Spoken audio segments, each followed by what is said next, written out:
busy. There's no denying that. Exercises, inspections, deployments, TDYs, wherever you work here at the wing, no matter your AFSC, you've probably seen an uptick in your workload lately. What a great time to be a MAINEiac. That's the beauty in what we do, though. The environment is constantly changing, ever evolving. It makes for an extremely interesting career. I think the important thing is that we're ready for those changes. We're ready to adapt, if need be.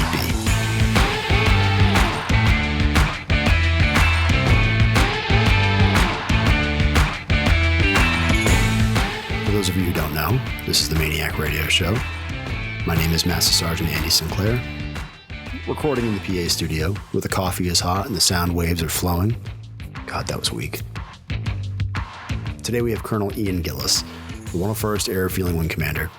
He has graciously given us some of his time to talk about some of those upcoming changes, so you'll get to hear it from him, which is pretty cool. There's no third-party middleman that somehow skews the rumors on change, so badly, in fact, that there's enough fiction to fill a Stephen King novel. No, today you'll hear it directly from him, the Wing King himself. So, Colonel, thanks for being here. You're busy. You and the command chief have been TDY quite a bit lately, and now you actually have some time with boots on the ground back home, and you want to take the time to address the wing, which I think is great. Some of the stuff you want to talk about. So thank you for your time. And how you been, sir? Well, you're right. It's been busy the last month. Chief and I have been to two different conferences this month. Phoenix Rally with General Minahan, AMC Commander, and then the Air National Guard Wing Commander conference with General Lowe. So the good thing there is that the direction the wing is heading with Arctic ACE and Indo-PACOM type stuff and things like that, we are doing the things that need to be done to get after national strategy and the problem sets that face AMC and the Air National Guard. So, I think it was good to see that. It was good to get updated on the latest threats and impacts to our operations. But like I say, the good news is the MAINEiacs are doing what we need to do to be relevant and contribute to the nation's defense. So, oh, that's great. So, is that sort of like? So you mentioned General Lowe, and is that so? All the wing leadership, command chief, and commander from all units get together? That's correct. The 90 wings across the Air National Guard got together out in California last week, and we had a 2 days with General Lowe and the entire team from the bureau there, and we discuss issues specific to the Air National Guard. As well as how the Air National Guard is getting after national defense strategy in the roles that we play. So, oh, that's great. Yeah, and you guys have all met each other before, so I'm sure it's kind of like a reunion in a way. So all of the wing commanders, it is family reunion, as Chief Moore used to say, it's interesting. We all have similar challenges in our wings. So every once in a while, as you're sitting down to dinner with the other 135 commanders, and you start talking, you're like, oh, wow, hey, you solved that problem. Great. I'm going to take that and replicate it in my wing. Or, hey, this is challenging me. Oh, yeah, it's challenging us too. No, haven't figured out how to fix it yet, but, hey, let's talk.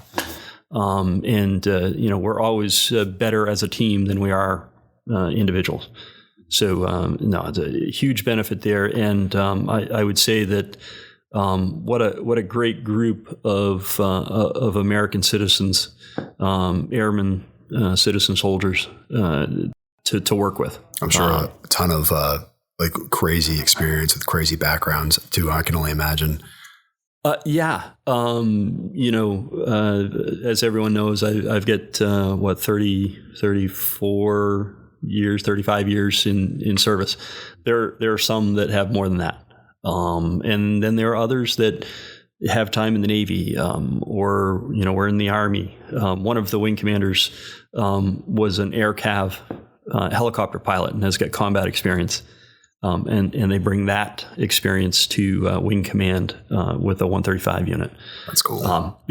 humbled by the experience that is in that group. If it's like, don't, kind of what you were saying earlier, I guess like if it's not broken, don't fix it. So if you can learn from each other and so that we can collaborate and move forward as an individual unit or wing based off other wings' experiences, why not? That makes sense to me. Yeah. It must have been a challenge during the height of COVID, not being able to mingle together and learn, but. Yeah, luckily, I kind of took command of the wing as we were coming out of COVID. So we were just starting to have all of those conferences again as I was getting in the seat. So I've been taking full advantage of that networking opportunity. So you meeting with us and taking the time to talk, sir, this is kind of as you mentioned before, kind of a precursor of what's to kind of expect for this weekend. And again, I can't thank you enough for taking the time to do this and to address the troops and address the wing. What are some of the things that people can expect for change or see coming up? Great question. You kind of hinted towards it, looking to do some town hall meetings with the different groups. We'd first talked about doing maybe an all call, but I think it's a little bit better, a little bit easier to do Q&A if we do town halls, by each group. So Chief Niederowski and I are going to try and get around to at least 2 groups this weekend to have a town hall and discuss some things. But the big things that I think are ahead of us are budget related. This year, the O&M budget is in pretty good shape. It hasn't recovered from pre-COVID numbers, but it didn't take any big cuts this year. But the MilPERS budget within the Air National Guard took about $150 million hit this year. Oh, wow. Deficit compared to what we needed, what we requested. And that's driving some problems with annual training and travel and that kind of stuff. So we've got some challenges there and ways, we're looking at ways to get leaner, get better to overcome that. The first one that I think probably people are noticing is UTA meals. We're going down to serving 1 meal a drill weekend. There's a couple reasons there. One of them is there's an O&M bill, an operations funding bill that goes with that meal, with the service contract to help serve that meal. So by cutting it down to 1 day on a drill weekend, we can reduce that contract cost. More importantly, though, is the training time for our services folks. When they are serving a meal each day, they have to dedicate the majority of their day to prepping, serving, and cleaning up from that meal. And that means that they're not getting after their other AFSC-related training. That means that they're not getting after the ACE training and the multi-capable airman training that we're asking them to do. So by bringing that down into 1 meal on a weekend, we're now going to give them back a day to get after their training. For folks that aren't aware, services is much more than just the DFAC and feeding. There's a mortuary affairs piece, there's an MWR piece, there's a lodging and billeting piece, and that's before we even talk about any of the multi-capable airman stuff that we're asking them to do too. So we're going to try it, this is kind of my pledge to the wing too. If it doesn't work, if it doesn't get us better training and things like that, then, we'll revisit it and determine. But, a couple of factors there that are really important with reducing that workload. So, before we hit record, the Colonel and I were briefly talking about taking any situation and the mindset of taking any situation and trying to turn it into a positive. And the first thing that kind of came, which is something I know I don't typically think of.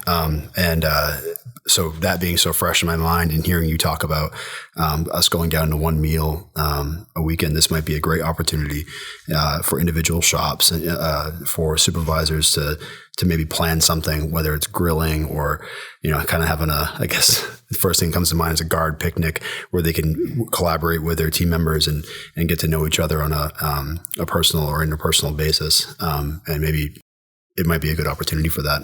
Yeah, great point there. And actually, we're planning on keeping the pavilion down at the DFAC open, so that, even though they're not serving, folks can come down there to do the kind of things that you're talking about. The base exchange has also looked at bringing food trucks on base to provide another source of food on drill weekends. I don't think they're ready to execute that this weekend. It's going to take them a little while to get that contract going, but again, another source. So that you can go down to the commissary, pick up, something for lunch, or maybe just grab something at a food truck there, and then go back to your UTA training. I briefly remember you saying something about revising the commuting distance. Aha. Okay. So again, this goes back to the O&M budget and the MILPERS budget.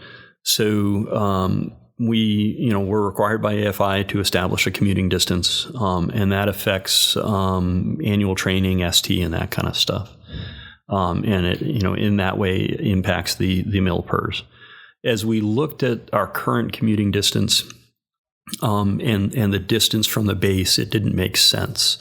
In other words, you'd have some zip codes that were closer to the base that were outside of our commuting distance. And then I look, to the west, and there's a zip code that's inside our commuting distance but farther away. I can't give you a good answer why. Somebody long before me set that up, and that's the way it is. So what we did is we looked at our full-time workforce here and looked at the majority of those folks. How far do they travel to come to work? And we use that to establish a commuting distance. And so we're revising that wing OI right now. And you'll see a change in that commuting distance. I don't think it's going to be a dramatic change, but yes, there will be, a few people that are going to be, inside the boot now, as we say. And again, what does that do? That affects the MILPERS resources. And I would say that we're probably just making it more equitable. Again, we're trying to shape it so that it makes sense, and it is really inclusive, and you don't have some zip code in the middle of the bubble that is a non-commuting zip code. Yeah. But the offshoot of that is that it's going to help us better capture that MILPERS bill. The side note to that is most commanders will use that as a gauge for who will get lodging in kind when they come to drill. That's an O&M bill, an operations and maintenance bill for funding. And again, maybe it's going to change that a little bit. But I would also say that, that's a commander's decision as to when, lodging in kind makes sense. But generally, we use that commuting distance as at least a gauge to make those decisions. So okay, this is kind of might be a silly question, but this is coming from somebody who doesn't know a whole lot about that kind of stuff. Having been fortunate enough to live pretty close to the wing my entire career, but is that in any way going to affect people who are like, say, I guess, out-of-staters, like people who come in from out of state to drill? Yeah, it will not affect those people at all. Those people are still well outside of our commuting distance. And again, people hear that we're changing the commuting distance. Really, we're quantifying what it should be, and we're cleaning up the stuff that just wasn't captured properly in our old commuting distance. We're really not changing the distance folks are traveling. So, for instance, Augusta is inside our commuting distance because we have full-time members that live in that region that commute here. So it seems reasonable that that's a commutable distance.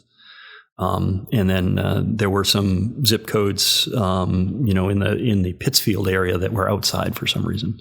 So, people are traveling from Augusta, and that's a commute. Well, anybody between here and Augusta is now going to be a commuter. Where, again, I think it's just cleaning things up. As we look at drill next year, as we look at the drill schedule, we're talking about renovating the Horizon Inn. and making it office space. That, the current plan is that will become the new wing headquarters, which means we will lose the ability to house people there on drill weekends. If we're going to pay that bill to put all those people down on the economy, and for instance, August drill, rooms are going for $500 a night downtown because there's a concert. That's a huge expense if we have to put people down on the economy. One of the things that we're looking at doing is offsetting our drill schedule from the Army drill schedule so that we can take advantage of the RTI. Oh, cool. And put people up at the RTI. So not a done deal yet, but group commanders are currently looking at next year's schedule, and we may move off of the first weekend of the month for some of our drills to take advantage of that RTI. Again, because the bill for the RTI is $10, $20 a night, I believe, as opposed to $500 downtown. Yeah. And when we're talking about a limited O&M budget, that's a huge savings. That's awesome. And what that allows us to do is get after the real mission impacts. I'll use the example of cold weather gear for folks. If we can save money in the O&M budget, that allows us to buy cold weather gear for folks. And that's a mission impact. Mm-hmm. And that's the kind of stuff we're trying to get after. Well, that's awesome. And that facility is pretty nice, right? I mean, brand new facility. Is it the 5-star Hilton downtown? No. At least it's got AC, right? I think over there, so that's good. At least AC and I believe Wi-Fi too. So. Oh wow! Yeah. Oh, okay. That's going to be like high life living for our traditional guardsmen. Sure. I guess in a way, in a joking way, I mean, if they felt the need to stay on the installation, they could always pitch a tent like a Fish concert up north. Really rough it. Yeah. Can you tell us anything, sir, about the KC-46 and where we currently stand with all that?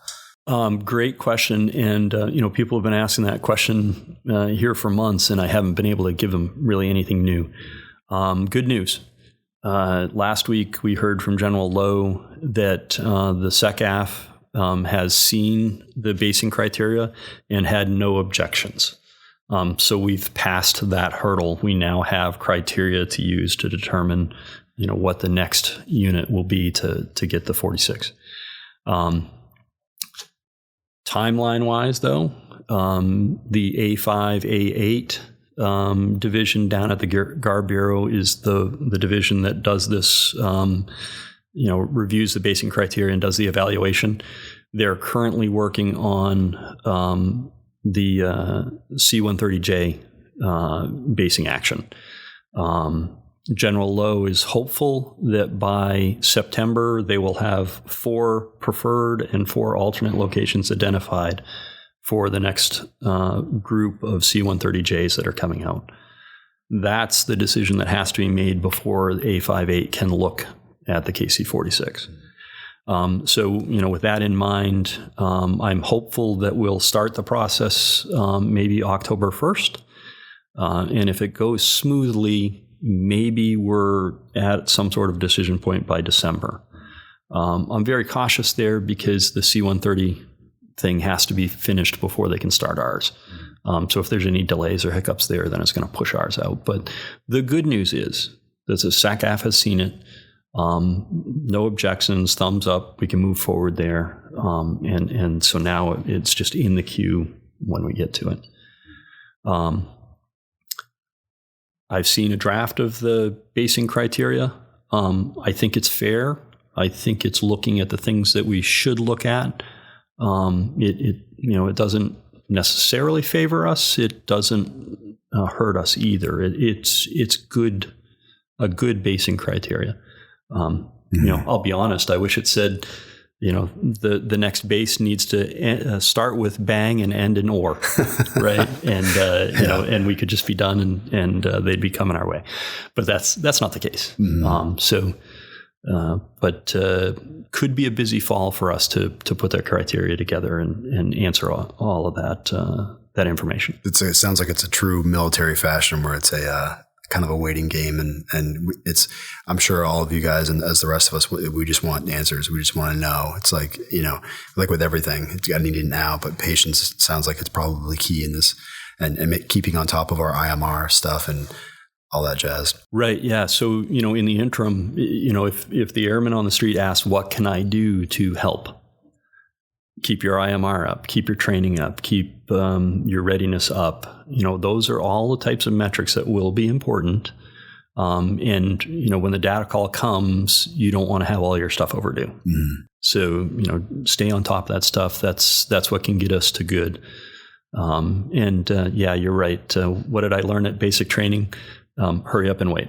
And so, unfortunately, folks, there's a little bit more of that. Mm-hmm. But when the process starts, it's going to be fast and furious, and we will be answering requests for information constantly through the fall. So be ready. PA might be ready. It might be busy. Yeah. Yeah. That's all great information. I'm sure people are wondering the same thing I'm wondering. And if I'm here full time and I have questions, I'm sure our DSGs have questions, and maybe the lowest airman at the gate. I know he or she has questions too, because how information can kind of get around. That's awesome, sir. Can you talk a little bit about Phoenix Rally? So Phoenix Rally was an opportunity to go sit with all of the air mobility wing commanders, total force, so active duty, guard, reserve. And excuse me, that week-long meeting. So, if you think of the investment for wing commanders and command chiefs to be away from their wings for an entire week, a lot of important stuff that we were talking about there.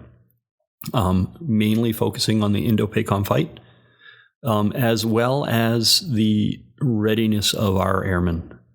And the piece that we really focused on there was the warrior heart and warrior mindset, and the understanding that if we need to go into an Indo-PACOM fight, it is not going to be the global war on terror. It's going to be,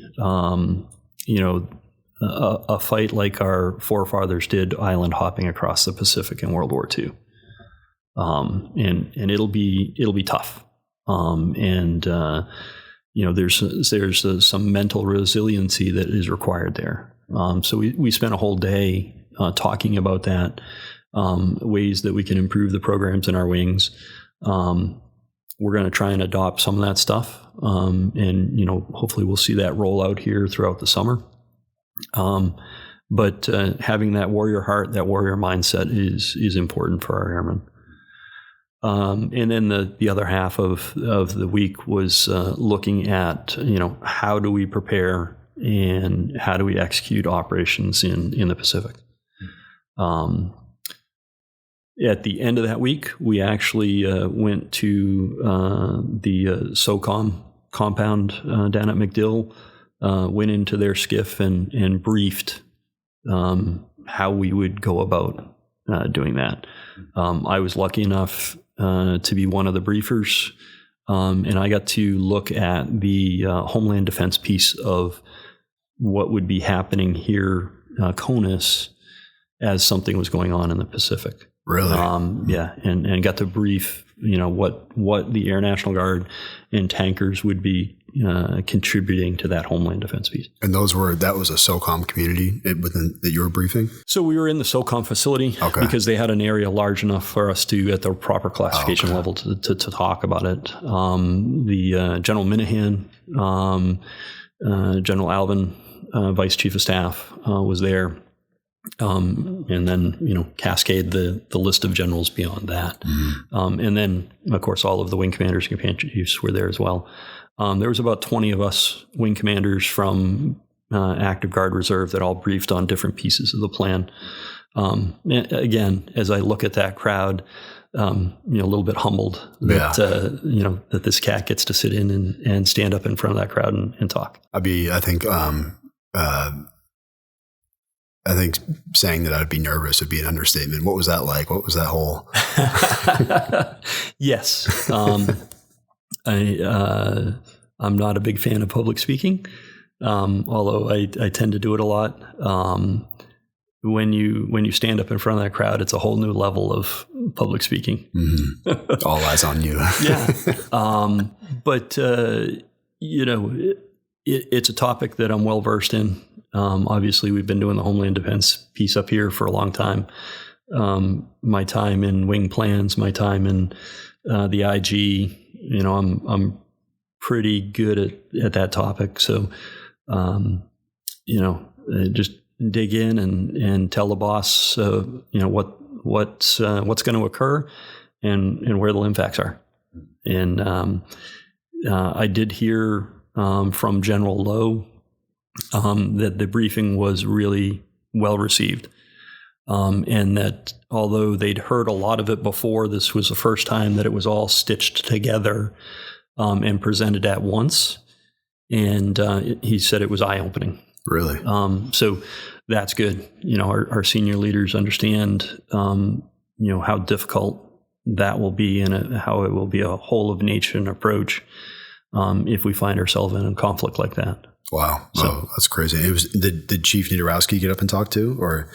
No, he was very happy to be in the as he, I think, might call it, the cheap seats. Oh, okay. He was happy, rooting for me the whole time. Oh, that's good. At least he wasn't making faces or anything, trying to get you to laugh. Yeah. That's awesome. Is there anything else you want to add about Phoenix Rally, sir? No. I think that that covers it. And having.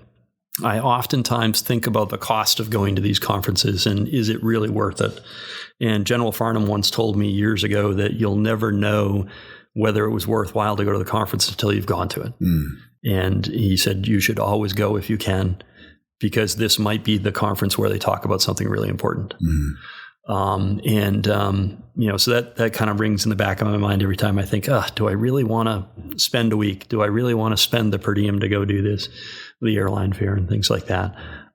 It is definitely worth it. One, we understand how we fit in the national level.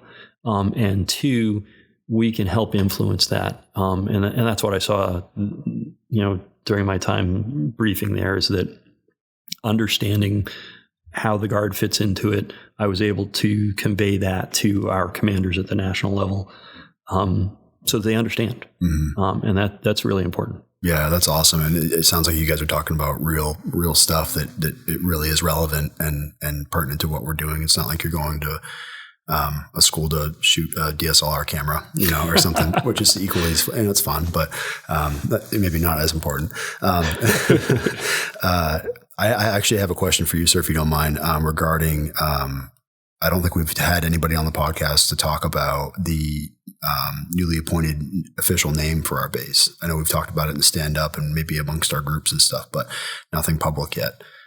Can you give us anything on that, or? Well, first of all, thanks to everybody that provided input to that. Lots of good input, lots of good discussion about why a particular name, why not. At the end of the day, I think both TAG and myself wanted to make sure that the name wasn't lost.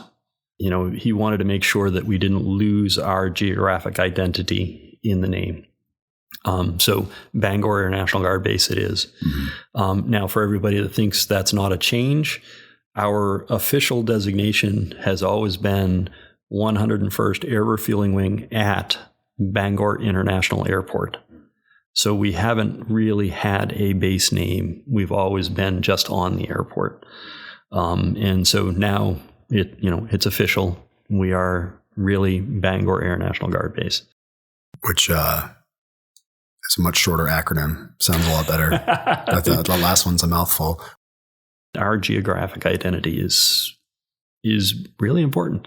Especially for the airbridge stuff, like the guys who are stopping in, they know it's Bangor. Maybe they wouldn't know if they said Tukey Air National Guard or whatever. Or Dow or some of the other. Sinclair Air National Guard Base. That's awesome, sir. Is there anything you'd like to add in our conversation we've had today? No. Appreciate the opportunity to get on and certainly appreciate your time to help put together a podcast. I guess I would punctuate it with, I wanted to get some of these topics out so that, for those airmen that we don't get to see this weekend, they can hear some of it, and maybe start thinking about it. For those airmen that we are going to see this weekend, maybe they listen to the podcast and that spurs more questions. Really, the chief and I want to get out to the organization, have those town halls, have some of those conversations, answer some of the questions, and make sure that our airmen understand where they fit into the national defense strategy, and the reason why we're making some of the changes in the wing that we are, so that we have the resources to get after those things. Oh, that's awesome, sir. Yeah, and I appreciate your time too, and for doing this. And like I've said before 100 times, if you're a supervisor or a commander or anybody who is in a leadership position who happens to be listening to this, please make sure you're disseminating this amongst your team and making sure that everybody hears it, so that no one's lost in the dark. But I appreciate your time, Colonel. Thanks a lot, and have a great drill, sir. Yeah, you as well. Looking forward to seeing everybody at drill. Thank you.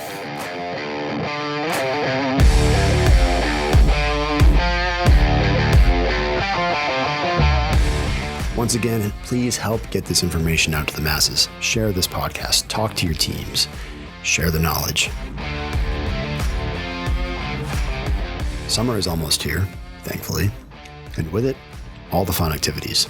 Swimming, hiking, boating, fishing, spelunking. Whatever it is that puts wind in your sails, please do it safely. Or at least film those activities with a GoPro so it makes for some interesting footage. I'm kidding. No, I'm not. Drill is here. Look out for one another. Check in with everybody, please. It means more than you realize when you ask someone how they're doing, how their families are doing. And please keep that in mind. Have a safe weekend, y'all. See you around.